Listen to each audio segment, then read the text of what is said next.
Meus amados irmãos, é uma grande alegria poder estar aqui com vocês, participar da terceira Conferência dos Puritanos.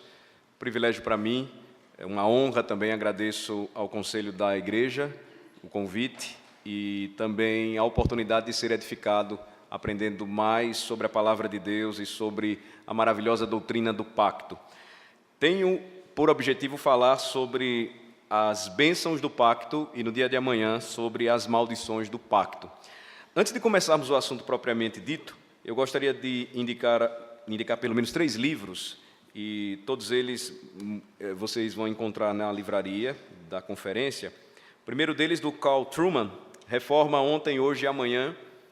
É uma boa introdução sobre o assunto. Carl Trueman é um importante historiador reformado da atualidade, e ele vai mostrar as conexões do que aconteceu no movimento de reforma protestante no século XVI e aquilo que deve ser, então, observado e aplicado hoje para os dias atuais. Então, é uma leitura importante, obrigatória, é uma leitura também rápida. Eu gostaria de indicar a vocês a leitura do livro do Carl Trueman. Nós estamos cantando salmos aqui e estamos percebendo a beleza de cantar a palavra de Deus. No período da Reforma Protestante, principalmente da Reforma em Genebra, os críticos do reformador genebrino João Calvino costumavam chamar o canto dos salmos de as valsinhas de Calvino. E era uma forma pejorativa de tentar atacar algo que foi redescoberto naquele período e que sempre foi cantado pelo povo de Deus, e naquele momento foi muito especial. A reforma, principalmente a reforma de cunho calvinista, a reforma suíça, a reforma em Genebra, ela procurou aplicar os valores da Escritura, o fundamento da teologia a todas as áreas da vida, e isso afetou principalmente a maneira como os crentes deveriam adorar à luz da palavra. Então, eu gostaria de indicar o porquê devemos cantar os salmos, uma análise importante para que você entenda a razão por que as igrejas reformadas e presbiterianas, elas sempre cantaram salmos, e tem sido uma redescoberta, um resgate nos dias atuais, principalmente aqui para a igreja brasileira, do Dr. Joel Bick, Terry Johnson e o Daniel Hyde, 2 reformados e um presbiteriano, então, aqui escrevendo esse livro também bem interessante. Como eu falei a vocês, a reforma, principalmente em Genebra, e de uma forma importante, dirigida, liderada pelo grande reformador João Calvino, também procurou reformar o culto ao Senhor. Não haveria razão de avançar a reforma se a adoração, a maneira como os crentes deveriam adorar, não fosse afetada. Então, nós temos toda a base bíblico-teológica para o culto que prestamos ao Senhor, hoje como um resgate glorioso daquele período do qual nós somos herdeiros. E eu gostaria de indicar o livro do Dr. John Payne, No Esplendor da Santidade, redescobrindo a beleza da adoração reformada para o século XXI. São 3 livros extremamente práticos, muito bons de ler, e que você não deve deixar essa conferência sem adquiri-los. Pelo preço de 40% de desconto, você tem como comprar, e comprar muita literatura boa. Lembrando somente aqui, ainda nessa questão de informações e de divulgação de livros, a reforma protestante, ela cresceu e avançou naquela época através também da publicação de boa literatura. A imprensa descoberta naquela época, ou idealizada pelo Gutenberg, ela auxiliou na produção e na disseminação dos escritos dos reformadores naquele tempo. Então, a leitura da Escritura, sendo impressa e acessível na língua do povo, e a leitura de bons livros, contribuiu bastante para o avanço da reforma. O Senhor, por sua providência, ainda hoje usa a boa literatura para isso. Então, além de ler a Escritura, de estudar com seriedade a confissão e os catecismos, eu gostaria de encorajar você também a não deixar de comprar, de adquirir bons livros. Então, nós vamos agora estudar o assunto desta noite, o assunto que me cabe esta noite falar, sobre as bênçãos do pacto. Eu gostaria de convidá-los a abrirem comigo a palavra de Deus no livro de Deuteronômio, capítulo 28. Deuteronômio, capítulo 28. A partir do versículo de número 1.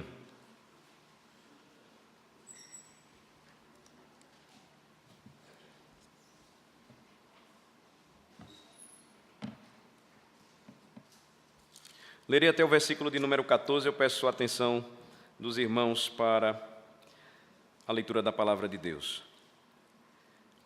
Se atentamente ouvires a voz do Senhor, teu Deus, tendo cuidado de guardar todos os seus mandamentos que hoje te ordeno, o Senhor teu Deus te exaltará sobre todas as nações da terra.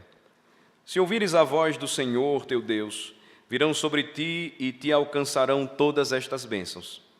Bendito serás tu na cidade e bendito serás no campo. Bendito o fruto do teu ventre e o fruto da tua terra, e o fruto dos teus animais e as crias das tuas vacas e das tuas ovelhas. Bendito o teu cesto e a tua amassadeira. Bendito serás ao entrares e bendito ao saíres. O Senhor fará que sejam derrotados na tua presença os inimigos que se levantarem contra ti. Por um caminho sairão contra ti, mas por 7 caminhos fugirão da tua presença. O Senhor determinará que a bênção esteja nos teus celeiros e em tudo o que colocares a mão, e te abençoará na terra que te dá o Senhor teu Deus. O Senhor te constituirá para si em povo santo, como te tem jurado, quando guardares os mandamentos do Senhor teu Deus e andares nos seus caminhos. E todos os povos da terra verão que és chamado pelo nome do Senhor e terão medo de ti. O Senhor te dará abundância de bens no fruto do teu ventre, no fruto dos teus animais e no fruto do teu solo, na terra que o Senhor, sob juramento a teus pais, prometeu dar-te. O Senhor te abrirá o seu bom tesouro, o céu, para dar chuva à tua terra no seu tempo e para abençoar toda a obra das tuas mãos. Emprestarás a muitas gentes, porém tu não tomarás emprestado. O Senhor te porá por cabeça e não por cauda, e só estarás em cima e não debaixo, se obedeceres aos mandamentos do Senhor teu Deus, que hoje te ordeno para os guardar e cumprir. Não te desviarás de todas as palavras que hoje te ordeno, nem para a direita, nem para a esquerda, seguindo outros deuses para os servires. Até aqui a leitura da palavra do Senhor. Oremos. Senhor nosso Deus, como temos sido abençoados nesta noite, mais uma vez, ouvindo a Tua palavra, aprendendo a respeito da maravilhosa doutrina do pacto, de como o Senhor entrou em aliança com o Teu povo, prometendo ser o nosso Deus, prometendo ser o Deus, não somente o nosso, mas dos nossos filhos, e prometendo também que nós seríamos o Teu povo. Senhor, neste momento, nós pedimos que nos abençoe, que continues a nos auxiliar, iluminando a nossa mente e coração para a compreensão do assunto, para a compreensão da verdade da Escritura. Pedimos ao Senhor que os nossos olhos sejam desvendados, para que contemplemos as maravilhas da Tua santa lei. Pedimos que possamos, ó Senhor, nela, na Escritura, encontrar, através do estudo dessa doutrina, toda a beleza e glória das bênçãos que advêm deste glorioso pacto que o Senhor fez com o seu povo, através do nosso Salvador Jesus Cristo. É no nome dele que nós oramos e pedimos estas bênçãos. Amém. Nós tivemos uma excelente introdução a respeito do assunto, e isso nos ajudará então a perceber aquilo que decorre, não somente como bênção, mas também como maldição, quando o assunto diz respeito à doutrina das alianças ou à doutrina do pacto. É bom que se diga que um pacto, ele não somente atrairá bênçãos para os crentes, se estes forem fiéis e obedientes ao Senhor, mas também acarretará em maldição, caso o povo de Deus decida seguir outro caminho que não seja o caminho do nosso Deus. Deuteronômio 28 resume bastante isso e nos mostra que o Senhor estava preparando o seu povo para entrar na terra da promessa. Nós sabemos, e quando então compreendemos a unidade dos testamentos, que o conceito da terra no Antigo Testamento apontava para algo maior, porque superior. Quando nós observamos, por exemplo, Hebreus 11, nós notamos que o que Abraão esperava era muito mais do que um pedaço de chão. Mas ele aguardava a cidade, da qual o Senhor seria o arquiteto e fundador, o construtor. Ele aguardava uma pátria superior, celestial. Então, todas essas lições aqui, elas são importantes, elas são preparativas. Israel, como diz a Escritura, era a igreja no deserto e apontava para algo muito maior, para algo muito mais sublime, para um reino muito superior. É importante notar, irmãos, que estas bênçãos aqui apresentadas pelo Senhor através do seu servo Moisés, elas estavam ligadas àquilo que já havia sido dito antes. Por exemplo, tomem comigo o capítulo 26 de Deuteronômio e olhem os termos dos versículos 16 a 19. Hoje o Senhor teu Deus te manda cumprir estes estatutos e juízos. Capítulo 26, a partir do versículo 16. Hoje o Senhor teu Deus te manda cumprir estes estatutos e juízos. Guarda-os, pois, e cumpre-os de todo o teu coração e de toda a tua alma. Hoje fizeste o Senhor declarar que te será por Deus, e que andarás nos seus caminhos, e guardarás os seus estatutos e os seus mandamentos, e os seus juízos, e darás ouvidos à sua voz. E o Senhor hoje te fez dizer que lhe serás por povo seu próprio, como te disse, e que guardarás todos os seus mandamentos, para assim te exaltar em louvor, renome e glória sobre todas as nações que fez, e para que sejas povo santo ao Senhor, teu Deus, como tem dito. Como nós vimos, o Senhor entrou no Éden em uma aliança com Adão. O Senhor não tinha por obrigação fazer isso. O Senhor não dependia disso para viver em plena harmonia consigo mesmo, Deus triuno na eternidade. Mas o Senhor então decide entrar em um laço, em um pacto com Adão.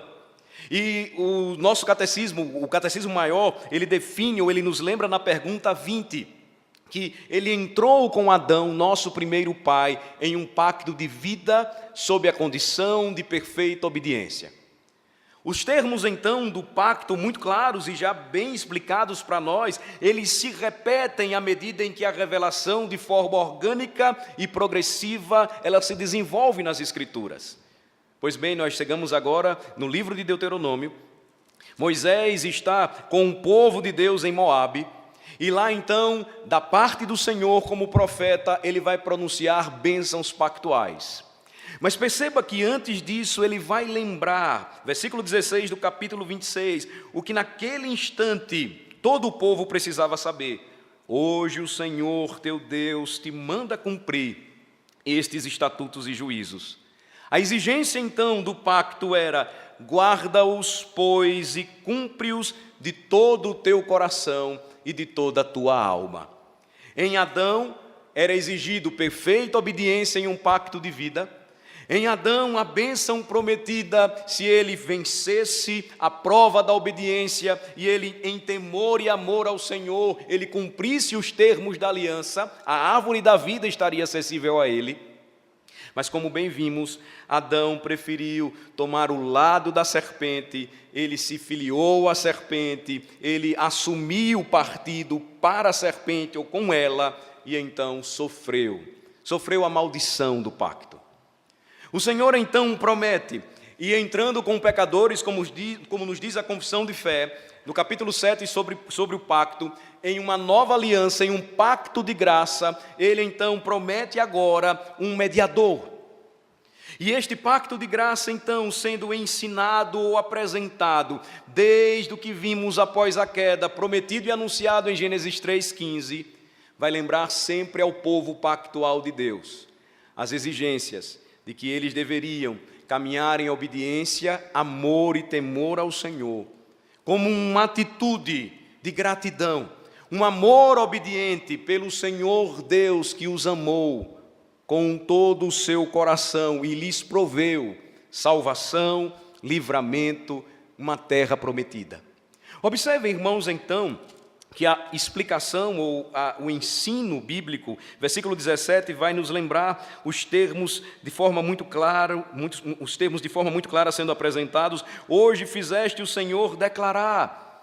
A linguagem bem ligada à doutrina do concerto, à doutrina do pacto, que te será por Deus, e que andarás nos seus caminhos, e que guardarás, notem, os seus estatutos e os seus mandamentos e os seus juízos, e completa, e darás ouvidos à sua voz. As bênçãos prometidas, então, elas são anunciadas com base nesta verdade. E todas elas, observem, quando nós caminhamos um pouco mais, o Senhor então lembra, te fez dizer que lhe serás por povo seu próprio, versículo 18. Como te disse que guardarás todos os seus mandamentos. E a finalidade então era viver amor obediente para a glória do Senhor, para assim te exaltar em louvor, versículo 19, renome e glória sobre todas as nações que fez, e para que sejas povo santo ao Senhor, teu Deus, como tem dito. O capítulo 28, então, vai apresentar as bênçãos provenientes desta fé obediente. A fé baseada na confiança ilimitada de que o Senhor e não os falsos deuses era aquele que libertou o seu povo da escravidão do Egito. E era o único Deus, porque vive e verdadeiro, que sempre esteve ao lado de seu povo pactual. De dia pela coluna de nuvem, à noite pela coluna de fogo. Nenhum falso ídolo ou falso Deus de Canaã saía ou acompanhava um povo. Mas somente o Deus vivo e verdadeiro, o Senhor nosso Deus, é aquele que se revelou de forma extraordinariamente especial. Então aqui as promessas elas são claras. Quando nós olhamos o capítulo de número 28, por favor, mais uma vez, foquem comigo. As bênçãos, elas estavam ligadas à prosperidade, prosperidade no campo, prosperidade na família, prosperidade na conquista da terra, de uma nação maior e mais poderosa do que outra nação. Tudo isso ligado a uma nação que sai fraca ou é libertada em fraqueza, que sai poderosamente liderada pelo Senhor através do seu servo Moisés, tipo de um mediador, e agora precisava ter de forma muito clara essa verdade em sua mente e em seu coração. Chegamos no capítulo 28, observem mais uma vez, a abertura do capítulo no versículo 1 nos lembra isso. Se atentamente ouvires a voz do Senhor teu Deus, tendo cuidado de guardar todos os seus mandamentos que hoje te ordeno, o Senhor teu Deus te exaltará sobre todas as nações. E a relação, então, ela é apresentada de uma forma extremamente detalhada. Quando nós chegamos no versículo de número 9, repete-se, o Senhor te constituirá para si em povo santo, como te tem jurado. Veja, todos os termos ligados a uma aliança ou um pacto.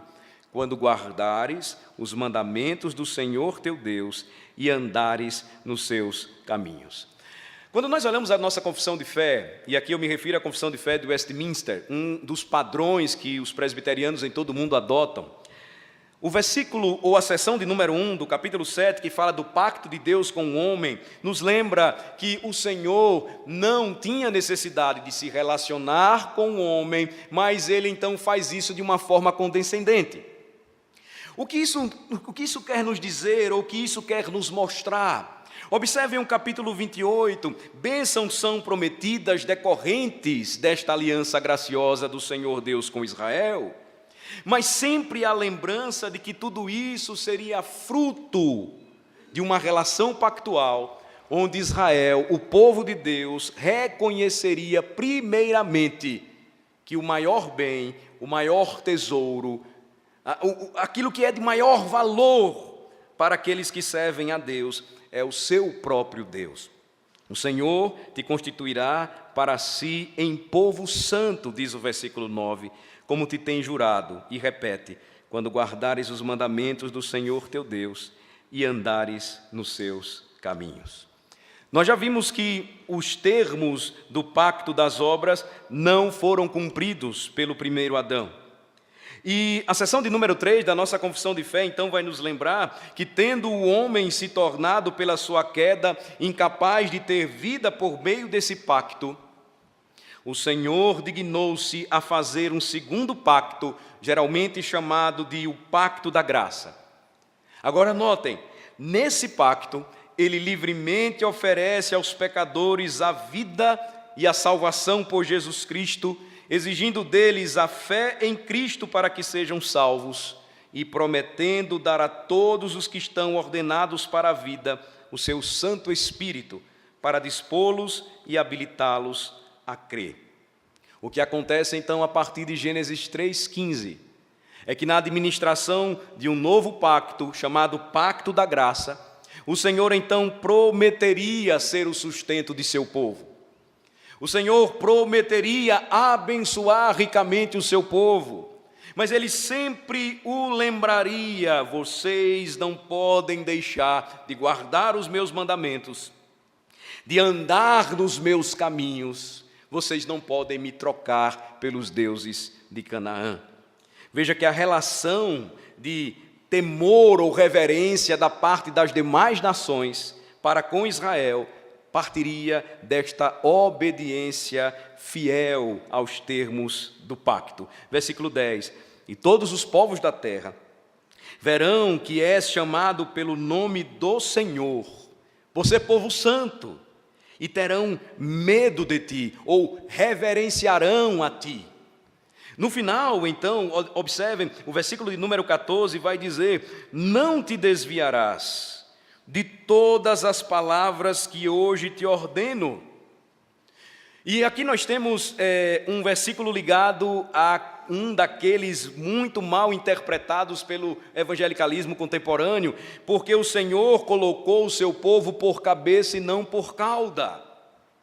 A relação aqui está claramente determinando que Israel seria superior às nações, não por sua prosperidade visível, terra, campo produzindo frutos, o gado se multiplicando, as famílias crescendo, tudo isso seria bênção, a partir do observar, do crer e confiar e ouvir a voz do Senhor. Então, ele finaliza no versículo 13 lembrando isso: vocês serão assim. A repetição ela é necessária, ela é enfática: se obedeceres aos mandamentos do Senhor teu Deus, que hoje te ordeno, para os guardar e cumprir. E aí entre de novo comigo no versículo 14, por favor. Não te desviarás de todas as palavras que hoje te ordeno, nem para a direita, nem para a esquerda, seguindo outros deuses para os servires. Notem que o que nós percebemos quando olhamos essa passagem e começamos a compreender o desenrolar desta doutrina maravilhosa, e de como Deus, então, Ele seria o Deus do seu povo, e o seu povo deveria vê-lo como o Deus de Israel, o Deus pactual, é que a dependência ou a crença na palavra, no ouvir a voz do Senhor, faria com que o povo caminhasse bem. A verdade é que quando nós olhamos e percebemos o caminhar de Israel e a sua oscilante trajetória, todas as vezes que o povo sofria, é quando deixava de cumprir os termos desta maravilhosa aliança.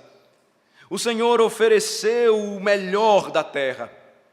O Senhor ofereceu o melhor de tudo que eles poderiam experimentar, mas mesmo assim, eles deixavam de ouvir ao Senhor para seguir os deuses dos outros povos. Eles se curvavam a eles. Eles deixavam de olhar e confiar no Senhor. Notem que não foi por falta de aviso ou por falta de instrução, o que normalmente ainda hoje a igreja do Senhor enfrenta quando deixa de ouvir a voz do Evangelho. A pergunta que nós precisamos fazer aqui é esta: qual evangelho poderia ser mais generoso do que esse? O Senhor liberta o seu povo e lembra no Sinai: eu sou o Senhor teu Deus, que te tirei da terra do Egito, da casa da servidão. Eu sou o Senhor teu Deus. Qual evangelho seria mais generoso, mais completo, capaz de satisfazer cada uma das necessidades de Israel? Mas a verdade é que quando nós percebemos as falhas decorrentes da igreja no deserto e comparamos com aquilo que nós percebemos na igreja nos dias atuais, tudo isso se dá todas as vezes, repito, que deixamos de ouvir, de crer e confiar na voz do Senhor, na revelação que Ele nos deu, na palavra que deveria ser para nós preciosa, na sua lei que de fato é perfeita e tem poder para restaurar a alma.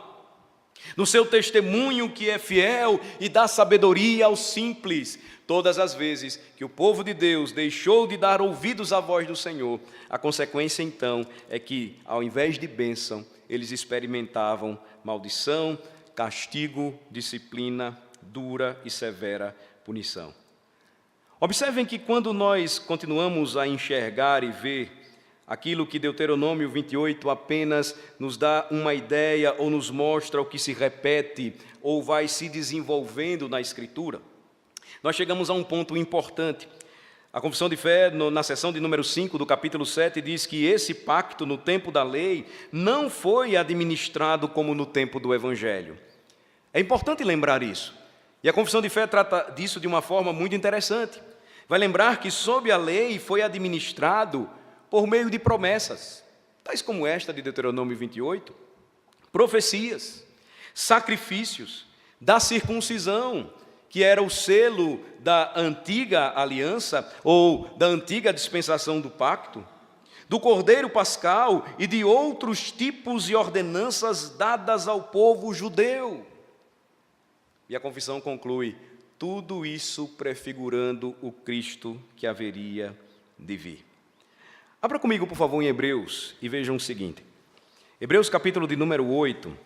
Na verdade, uma leitura mais aprofundada compreenderia o capítulo 8 de Hebreus, inicialmente, até o seu capítulo 10.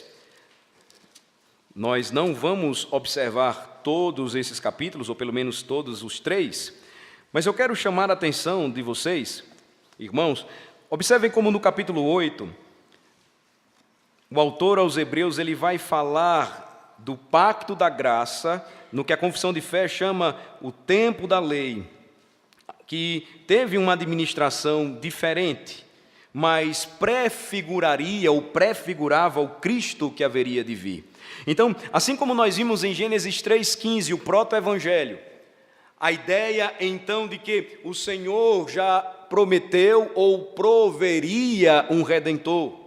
E nessa expectativa, Gênesis 4 nos lembra, o primeiro filho de Eva, ele foi gerado e nasce com essa perspectiva, mas rapidamente, de repente, o primeiro filho, ele vai e comete um assassinato terrível, ele mata o seu irmão.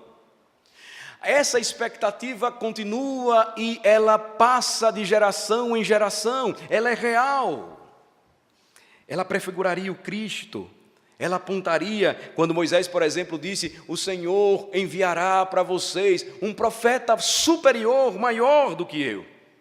Hebreus 8, então, ele vai tratar disso, ou vai falar desses assuntos aqui correlatos, e diz, versículo 1, ora, o essencial das coisas que temos dito é que possuímos tal sumo sacerdote que se assentou à destra do trono da majestade nos céus, como ministro do santuário e do verdadeiro tabernáculo que o Senhor erigiu, não o homem.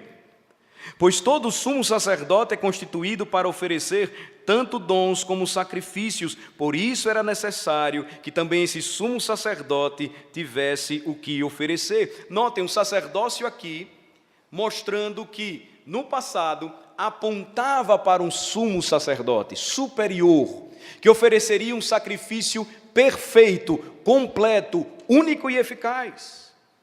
Versículo de número 4, ora, se ele estivesse na terra, nem mesmo sacerdote seria, visto existirem aqueles que oferecem os dons segundo a lei, os quais ministram em figura, notem, e sombra das coisas celestes, assim como foi Moisés divinamente instruído, quando estava para construir o tabernáculo, pois diz ele, vê que faças todas as coisas de acordo com o modelo que te foi mostrado no monte. Por isso, a Confissão de Fé nos lembra, sob a lei, foi administrado este pacto de graça ou da graça por meio de promessas, profecias, sacrifícios, da circuncisão, do cordeiro pascal e de outros tipos e ordenanças que prefiguravam para o Cristo prometido. Versículo 6, agora com efeito, obteve Jesus ministério tanto mais excelente quanto é ele também mediador, observem, de superior aliança, instituída com base em superiores promessas. A seção de número 6 vai lembrar que não há, pois, dois pactos da graça diferentes em substância, mas um pacto e o mesmo pacto administrado sob várias dispensações. Não no sentido dispensacionalista, como o pastor Brian explicou muito bem para a gente, mas a ideia aqui de que as sombras, elas eram necessárias em um tempo, ou foram necessárias por um tempo, até que a luz do Evangelho brilhasse por completo, e tudo aquilo que apontava para Cristo, então caducasse e ficasse para trás. Porque, versículo 7, se aquela primeira aliança tivesse sido sem defeito, de maneira alguma estaria sendo buscado lugar para uma segunda. E, de fato, repreendendo-os, diz: eis aí vem dias, diz o Senhor, e firmarei nova aliança com a casa de Israel e com a casa de Judá. Não segundo a aliança que fiz com seus pais, no dia em que os tomei pela mão para os conduzir até fora da terra do Egito. Observem, pois eles não continuaram na minha aliança, e eu não atentei para eles, diz o Senhor. Porque esta é a aliança que firmarei com a casa de Israel, depois daqueles dias, diz o Senhor. Na sua mente imprimirei as minhas leis, também sobre o seu coração as inscreverei, e eu serei o seu Deus, e eles serão o meu povo. Os termos da aliança, da graça, repetidos sempre durante a trajetória do povo de Deus. Ezequiel 37 nos apresenta a visão de como a casa de Israel estava em seus dias, como um exército morto, completo em um vale de ossos sequíssimos, por muito tempo ali derrotados. Mas bastou ouvir a poderosa voz do Senhor, ossos secos. Ouvi a palavra do Senhor, e na visão de Israel, aqueles ossos começaram a ganhar vida. A ideia, irmãos, então extraordinária, ela mostra ou aponta esta verdade. Sob a administração agora de um novo pacto, pacto da graça, nós vamos ter não um Adão procurando obedecer ou sustentar a vida por meio das suas obras, ele já havia falhado. Mas um povo recorrente em pecar e desobedecer o Senhor, recebendo constantemente a sua misericórdia e graça, porque desde os dias de Abraão ele passou sozinho e cumpriu os termos da aliança, porque homem nenhum jamais poderia fazê-lo. Versículo 11 nos lembra então que o Senhor seria o Deus do seu povo então o amaria, e não ensinará jamais cada um ao seu próximo, versículo 11, nem cada um a seu irmão, dizendo: conhece ao Senhor, porque todos me conhecerão, desde o menor deles até o maior. Pois para com as suas iniquidades usarei de misericórdia, e dos seus pecados jamais me lembrarei. Quando ele diz nova, torna antiquada a primeira. Ora, aquilo que se torna antiquado e envelhecido está prestes a desaparecer. O texto, então, ele prossegue, ele tem o seu fluxo, e se você tomar o capítulo 9, agora a partir do versículo 15, observem precisamente os versículos 15 e 16. Por isso mesmo ele é o mediador da nova aliança, referindo-se ao nosso Redentor, a fim de que, intervindo a morte para a remissão das transgressões que havia sob a primeira aliança, recebam a promessa da eterna herança aqueles que têm sido chamados. Porque onde há testamento, é necessário que intervenha a morte do testador. A confissão de fé vai nos lembrar que o termo aliança também é reconhecido na Escritura como testamento.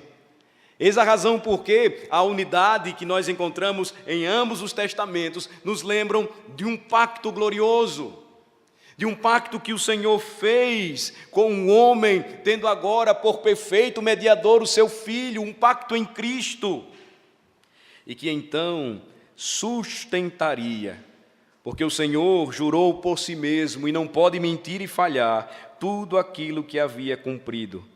Um testamento, versículo 17, só seria confirmado no caso de mortos, visto que de maneira nenhuma tem força de lei enquanto vive o testador, pelo que nem a primeira aliança foi sancionada sem sangue. E aí então nós temos a expressão o sangue da aliança, Versículo 20, a qual Deus prescreveu para vós outros. Quando você caminha comigo para o final, então, do capítulo 9, observem a partir do versículo 23 o ensino. Era necessário, portanto, que as figuras das coisas que se acham nos céus se purificassem com tais sacrifícios, mas as próprias coisas celestiais com sacrifícios a eles superiores.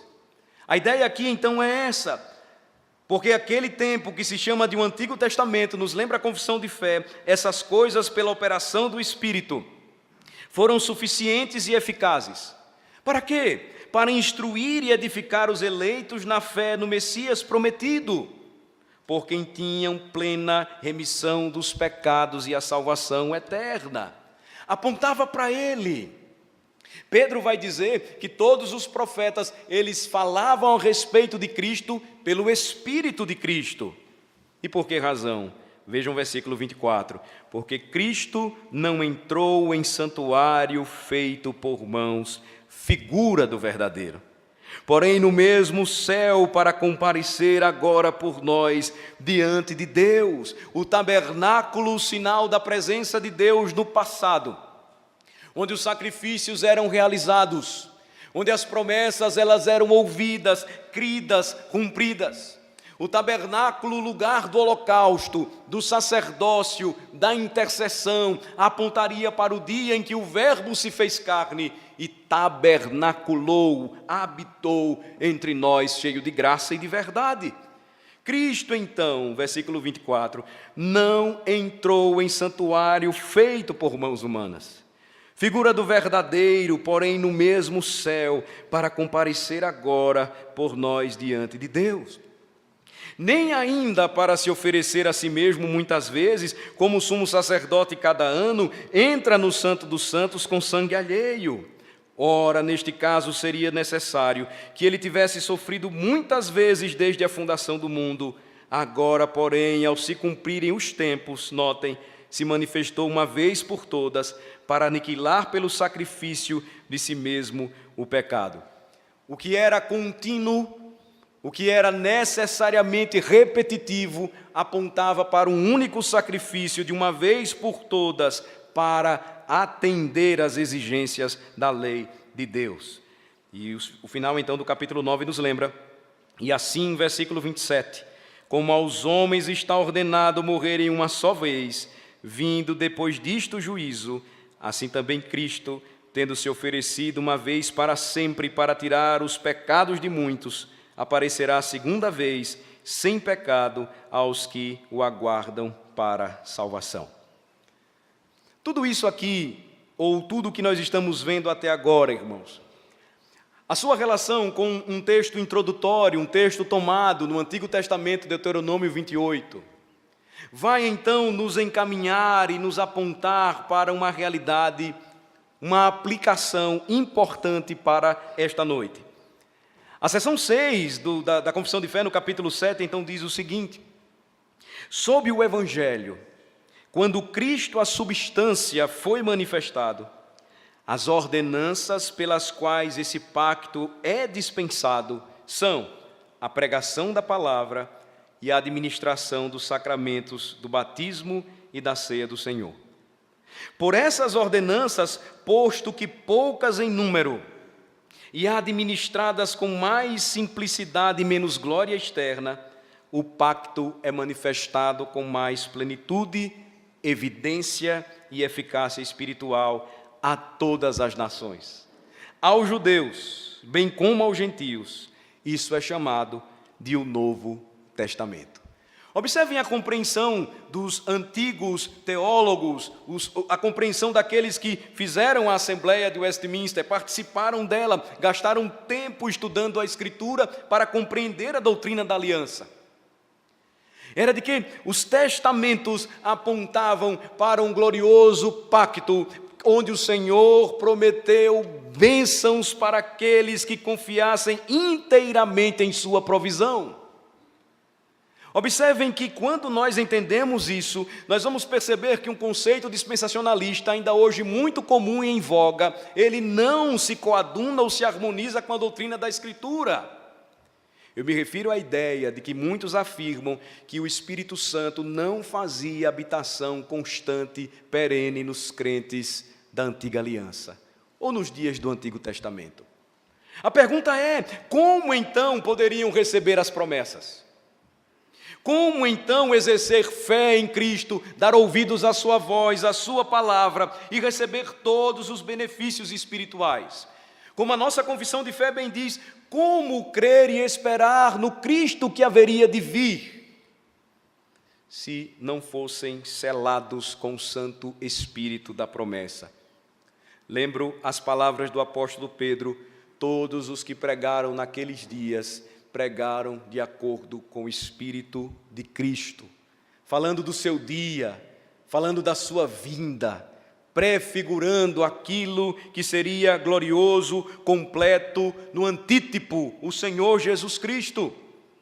Observe então, irmãos, que a nossa confissão de fé nos lembra estas verdades gloriosas e chama esse novo tempo de o Novo Testamento.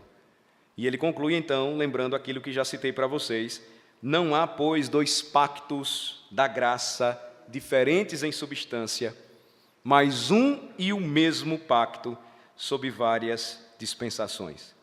Observem que a característica, então, redentora desse tempo, no período da lei, foi que esses tipos e ordenanças, como vos falei, apontavam diretamente para a vinda do Cordeiro de Deus que tira o pecado do mundo. Por isso que não foi sem razão que quando o último grande profeta viu o Senhor Jesus Cristo passar pela Galileia, que ele apontou e disse para os seus discípulos: eis o Cordeiro de Deus. A compreensão era clara. No desenrolar da doutrina da salvação, anunciada nesta maravilhosa aliança, os cordeiros sacrificados lembravam ao povo a necessidade de um Salvador.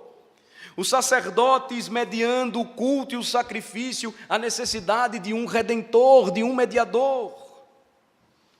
Observem, irmãos, então, como aquilo que eles experimentaram, sendo bênçãos pactuais, elas atenderam às necessidades, porque o Senhor providenciou todas elas em um momento importante da história.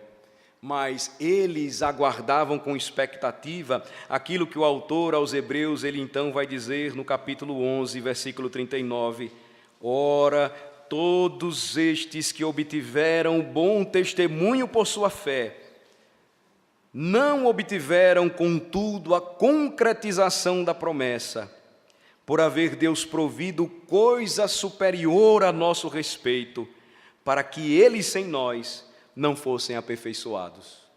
Era suficiente, mas ainda apontava para algo maior. Era a provisão de Deus para os nossos pais no passado, e eles morreram pela fé na expectativa da vinda do Filho de Deus. Mas chegaria o dia em que o próprio Cristo, o Verbo, ele viria, ele encarnaria, e ele então cumpriria de forma ativa e passiva, obediente, as exigências da lei. Ele cumpriria os termos da aliança da graça, para se fazer o nosso Salvador. Quando nós chegamos então numa passagem importante, e ela é extremamente esclarecedora para o assunto hoje, ainda em Hebreus 12, versículo 18, eu acredito que esta é uma das passagens maravilhosas quando nós falamos ou tentamos entender esse conceito das bênçãos pactuais. Gálatas vai nos lembrar que nós compartilhamos das bênçãos desses irmãos. Gálatas vai nos lembrar que a verdade que a administração dessas bênçãos foi chamada de Antigo Testamento, mas não podemos esquecer que elas foram um bom testamento e cheias de glória para os nossos irmãos do passado, porque, como nós ouvimos hoje, Abraão creu. E todos os seus descendentes que confiaram, creram. Se não fosse assim, a Escritura não dizia, o próprio Cristo, quando ele dizendo aos judeus, falou, Abraão viu a minha glória e se alegrou. Toda essa é uma expectativa abençoadora daqueles que estavam em aliança com Deus, porque o Senhor decidiu mais uma vez entrar em um laço com eles, de amor graça e misericórdia através de um Salvador. Nós chegamos então em Hebreus 12, a partir do versículo de número 18. Observem que, comparadas ao Antigo Testamento, as bênçãos que nós experimentamos hoje, elas são poucas em número, como diz a nossa própria confissão de fé. Veja, resumem-se hoje a pregação viva do Evangelho e a administração dos sacramentos. E nós sabemos todas as bênçãos provenientes daquelas que o Senhor Jesus nos comunica, mas os símbolos, eles então foram reduzidos em número, mas não em importância, glória, valor. Observem então que quando nós tomamos esta passagem e nós procuramos compará-la, nós vamos lembrar que, por exemplo, um comentarista da Confissão de Fé, Van Dixhoorn, vai dizer que nem mesmo hoje nas melhores conferências os pregadores anunciam o Evangelho e brilham em seus rostos como Moisés contemplou isso, as pessoas viram. Mas observem que à medida em que o complexo ele vai então saindo de cena, e o mais simples ele vai tomando corpo no todo da revelação, alguém mais glorioso começa a ser perceptível, começa a ser visto, começa a ser enxergado pelo povo pactual de Deus. Então, voltem por favor comigo para Hebreus 12, agora o texto, versículos 18 em diante, diz assim: Ora, não tendes chegado ao fogo palpável e ardente, e à escuridão, e às trevas, e à tempestade, e ao clangor da trombeta, e ao som de palavras tais, que quantos o ouviram suplicaram que não se lhes falasse mais, pois já não suportavam o que lhes era ordenado, até um animal se tocar o monte será apedrejado.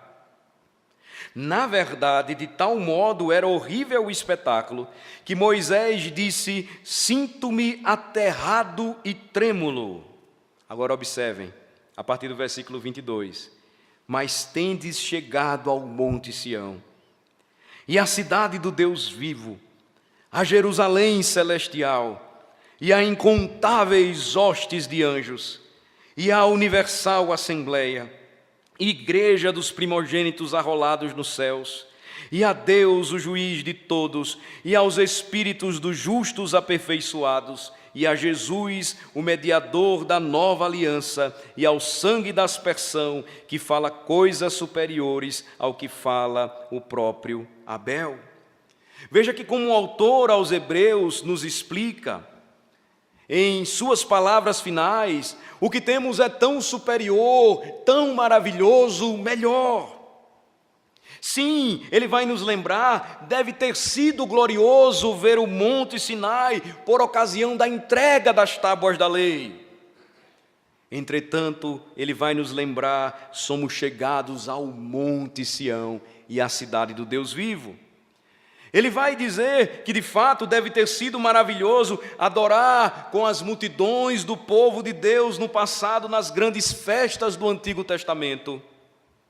Mas observem, no entanto, hoje nós fomos aproximados a incontáveis hostes de anjos e à universal assembleia. Nossos nomes, ele vai nos lembrar, podem não pertencer às antigas famílias, suas raízes até Davi, Abraão ou Abel, mas nossos nomes em Cristo estão arrolados nos céus. O que hoje temos no Evangelho, Hebreus então vai nos lembrar, não é apenas uma esperança futura, mas a própria palavra diz: somos chegados a Deus, o juiz de todos, e aos espíritos dos justos aperfeiçoados, e a Jesus, o mediador da nova aliança, e ao sangue da sua aspersão, que fala coisas superiores ao que fala o próprio Abel. Nós hoje experimentamos as bênçãos pactuais porque, unidos a Cristo, cremos em sua palavra, e ele diz: mas bem-aventurado é aquele que não viu e creu.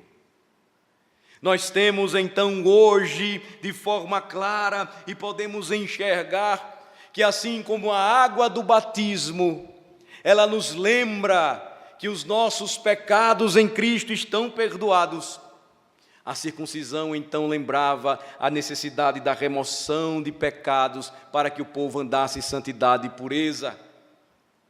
Nós nos achegamos à mesa e lembramos que pão e vinho, símbolos do corpo e do sangue de Cristo, além de ser um importante memorial, nos faz lembrar que nós somos alimentados espiritualmente por Ele. O seu sangue que derramado na cruz nos purifica de todo o pecado. Ele que claramente nos diz: eu sou o pão da vida. A maior bênção do que ser alimentado pelo próprio Cristo, por sua palavra. A maior bênção, como nos diz o Catecismo de Heidelberg, lembrarmos que assim como a água purifica o nosso corpo, o Senhor Jesus Cristo nos purifica o coração de toda a nossa iniquidade.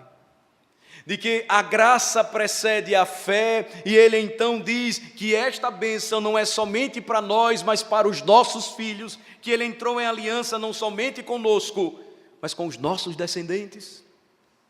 Hebreus vai nos lembrar que em Cristo Jesus, o mediador da nova aliança, as bênçãos pactuais que o povo de Deus experimenta hoje são superiores, gloriosas.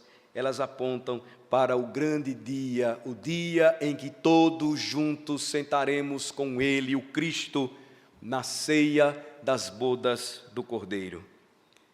É por essa razão, irmãos, que quando nós estudamos e percebemos esta doutrina maravilhosa, nós somos conduzidos à palavra de Cristo e lembramos que o pacto de graça, ele de fato é o próprio Senhor Jesus Cristo. Ou como Gálatas nos lembra, Gálatas capítulo 3, versículos 14 e 16, o Senhor Jesus Cristo, Senhor de superior aliança, é aquele que nos aponta para o cumprimento destas gloriosas promessas. Veja o que o apóstolo Paulo diz, Gálatas capítulo 3, a partir do versículo 15, irmãos, falo como homem. Ainda que uma aliança seja meramente humana, uma vez ratificada, ninguém a revoga ou lhe acrescenta alguma coisa. Ora, as promessas foram feitas a Abraão e ao seu descendente. Não diz, e aos descendentes, como se falando de muitos, porém como de um só, e ao teu descendente, que é Cristo. E digo isto, uma aliança já anteriormente confirmada por Deus, a lei, que veio 430 anos depois, não pode abrogar de forma que venha a desfazer a promessa. A aliança intimamente ligada a Cristo. Aliança graciosa, pacto de graça, apontando para o nosso Senhor e Salvador Jesus Cristo, de modo que quando nós olhamos a revelação da Escritura, quão abençoados somos. Lembro novamente como a confissão de fé ensina e começa a tratar do tema. Cristo seria suficientemente importante, claro, real e verdadeiro para todo cristão, pois Ele está acima de todas as outras bênçãos terrenas. Ele claramente diz a nós, eu sou a água da vida, o pão que desceu dos céus, eu sou a porta, eu sou o bom pastor que deu a sua vida por suas ovelhas. Ele disse, eu sou. E foi justamente por meio dele que nós hoje somos herdeiros de tão gloriosas promessas, arrolados nos céus, justos aperfeiçoados em Cristo Jesus. Temos paz com Deus pela fé nele. Os catecismos vão nos lembrar que a partir desta gloriosa verdade, as bênçãos então, elas vêm sobre nós. Nós recebemos de Cristo, não fazemos nada por isso. A justiça que vem de Deus, a justiça que nos é imputada pertence a Cristo. Como inimigos de Deus, Ele morre por nós a seu tempo, e nós então somos recebidos em sua família, e pela fé somos chamados filhos de Deus.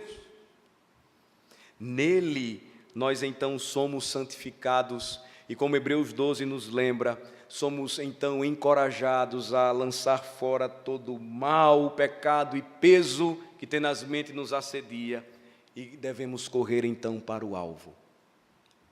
É importante, irmãos, então, lembrar neste momento onde eu preciso encerrar, eu preciso fechar o assunto, que tratar sobre a doutrina da aliança ou falar sobre o pacto e entender como o Senhor Jesus Cristo é verdadeiro e real em toda esta gloriosa verdade, faz toda a diferença quando eu entendo o porquê eu preciso e necessito verdadeiramente de um Salvador. Quando eu olho para a minha condição e a minha situação, quando eu olho como Thomas Watson mesmo lembra, em Adão as exigências eram severas, mesmo que ele cumprisse aquela prova, ele precisaria caminhar a vida toda em perfeição. Em Cristo Jesus, então, nós somos encontrados e somos achados e somos então perdoados, e não obstante os nossos corações ainda manchados ou maculados por resquícios do pecado, Ele sempre nos lembra a sua riqueza, bondade e graça em nos perdoar, e nos faz lembrar quão bem-aventurados somos em Cristo Jesus. Em Adão todos morrem, em Cristo todos são vivificados. Em Adão, juízo e punição, em Cristo, salvação, verdadeira liberdade, pois quando Ele liberta o homem, verdadeiramente ele está livre. Em Jesus, o Pai, então, agora nos corrige e nos disciplina, pois Ele nos vê como filhos, não bastardos, pois nós pertencemos a Ele em Cristo por adoção. Em Jesus, de fato, nós então entendemos que em nossa vida e em nosso tempo, nós precisamos olhar novamente para a Escritura e compreender onde está a nossa fonte maior de riqueza. Me permita encerrar, lembrando a vocês o convite à sabedoria que Salomão faz quando nos lembra a importância de dar ouvidos à voz do Senhor. Observem em Provérbios, capítulo de número 3. Por favor, abram comigo. Provérbios, capítulo de número 3. A partir do versículo 13, Salomão vai falar do valor da sabedoria para Adão. Essa é a expressão. A sabedoria, então, que é verdadeiramente valiosa, é a sabedoria que vem de Deus, é sabedoria de vida. Salomão, então, diz que abençoado ou bem-aventurado é o homem que acha sabedoria, e o homem que adquire conhecimento, porque melhor é o lucro que ela dá do que o da prata, e melhor a sua renda do que o ouro mais fino. Mais preciosa é do que pérolas, e tudo o que podes desejar não é comparável a ela. O alongar-se da vida está na sua mão direita, na sua esquerda riquezas e honra. Os seus caminhos são caminhos deliciosos, e todas as suas veredas paz. Vejam só como termina o bloco.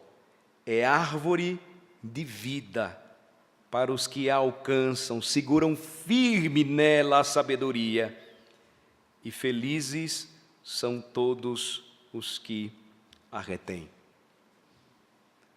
A principal e maior bênção proveniente desta aliança está em Cristo. Nós sabemos que dele as demais bênçãos, como a nossa própria confissão, ela lembra, a Assembleia nos lembra, elas decorrem dele. Ele é a palavra viva. Ele é a razão de ser dos sacramentos que temos hoje, batismo e ceia do Senhor. Ele é a verdadeira sabedoria e poder de Deus.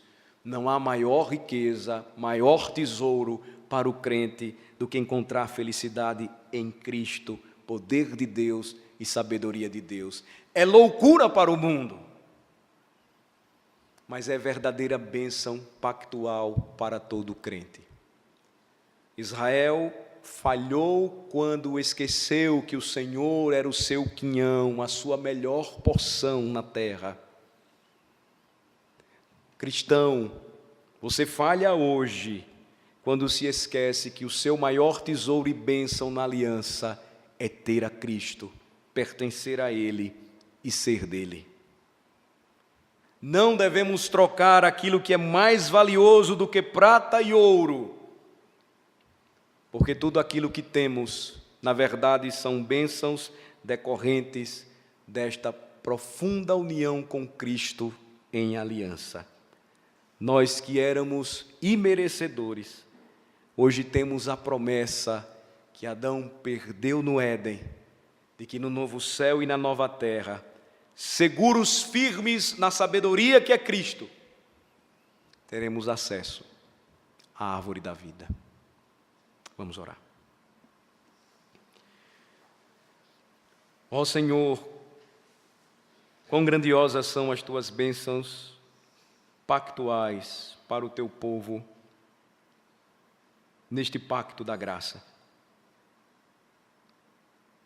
Assim como prometeste a Israel tantas bênçãos, como todas elas apontavam para algo maior, se simplesmente ouvisse a palavra ou a voz do Senhor, temesse ao Senhor, guardasse os seus mandamentos, não como um exercício de confiança em suas obras para ser salvo, mas como uma oferta de gratidão ao Senhor que nos chamou e nos deu o seu Espírito para que vivamos em obediência e satisfação plena em Deus.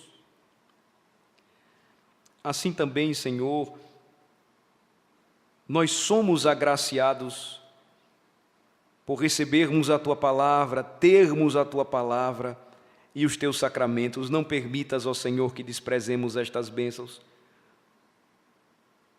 Conquanto sejam menores em número, são extraordinariamente gloriosas quanto ao seu sentido, substância, verdade revelada. Apontam para aquele de onde todos os sinais, promessas, sacrifícios, ordenanças do passado apontavam ou direcionavam. Cristo Jesus. Senhor, abençoa-nos e que na compreensão desta gloriosa doutrina, creiamos de que de fato, embora não experimentamos a esperança ou não tenhamos experimentado na história o tempo em que nos aproximamos do Sinai ou de tantos feitos extraordinários do Senhor no passado, hoje somos fruto da concretização de tudo aquilo que o Senhor anunciou no passado. De Jerusalém, o teu evangelho alcançaria todas as nações da terra. Estamos hoje próximos a incontáveis hostes de anjos e à Assembleia Universal dos Crentes. Temos os nossos nomes arrolados nos céus, embora não tenhamos descendência direta a Davi, Abraão, Abel, Isaque ou Jacó, mas pela fé somos filhos de Abraão. Hoje temos o Evangelho e ele nos aponta para uma esperança gloriosa, pois em Cristo Jesus, o mediador da nova aliança, e por seu sangue que purifica todo o nosso pecado, entendemos, falamos e pregamos algo superior ao que falou o próprio Abel. Podemos então, Senhor, hoje confessar a Tua graça maravilhosa manifestada a nós em Cristo Jesus, com mais plenitude, evidência, eficácia espiritual do que em qualquer outro período da história. Não permitas, ó Senhor, que desprezemos a bênção de hoje termos a palavra revelada por completo, plenamente suficiente para a nossa salvação, vida e fé. Não permitas, ó Senhor, que negligenciemos os sacramentos, selo, sinal desta nova aliança no seu sangue, ó Senhor Jesus Cristo, Cordeiro de Deus. Que tudo isso, Senhor, encha o nosso coração de gozo, alegria e esperança eternas. Porque nada disso, ou nada do que vemos na Escritura, ou que revelou a Escritura, foi sem significado ou sentido, mas apontou para tudo aquilo que haveria de se cumprir até a chegada do nosso Rei. E que nesta perspectiva e expectativa, façamos discípulos de todas as nações, anunciemos o Teu santo Evangelho, aguardando o glorioso dia do retorno do nosso Salvador. É no nome dele que oramos. Amém.